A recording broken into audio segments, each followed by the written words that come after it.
Good morning, শুভ সকাল বন্ধুরা। তা তোমাদের কাছে আজকে রান্নার পদ্ধতি চলে এসেছি। কি রান্না আজকে হবে রানী মেসে, ঠিক আছে, রানী হোম ডেলিভারি মেসও আর একই হলো। তা আজকে আমি বাজার থেকে কচুর শাক কিনে আনছি বন্ধু। এই কচুর শাক ইলিশ মাছের মাথা দিয়ে ছোলা দিয়ে যা বানাবে না, আমার তো প্রিয় প্রিয় খাবার।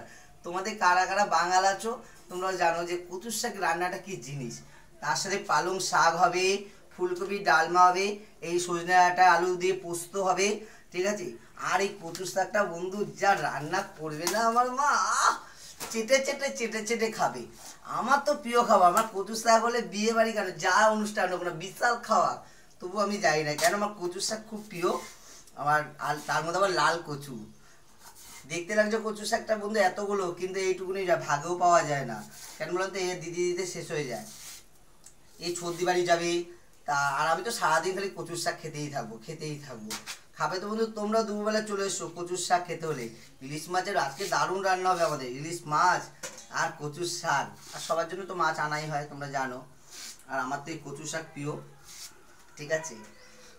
আর ফুলকপির ডালমা হবে, পালং শাকের মধ্যে দেবো কুমড়ো দিয়ে আলু দিয়ে বেগুন দিয়ে যে ছিম একটু পটল একটু বেগুন দিয়ে পালং শাক রান্না করব।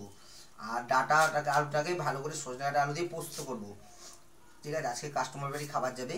আর কচু শাক আমার জয়দা খাওয়ার জন্য খুব পাগল হয়েছিল আজ কয়েকদিন ধরে, আর ওর জন্যই আনা কচু শাকটা। আর আমিও খুব প্রিয় আমার কচু শাক, আমাকে যে দেবে যার বাড়িতে হোক আমি চেয়ে খেয়ে আসবো, আমার এতটাই প্রিয় জিনিস এটা।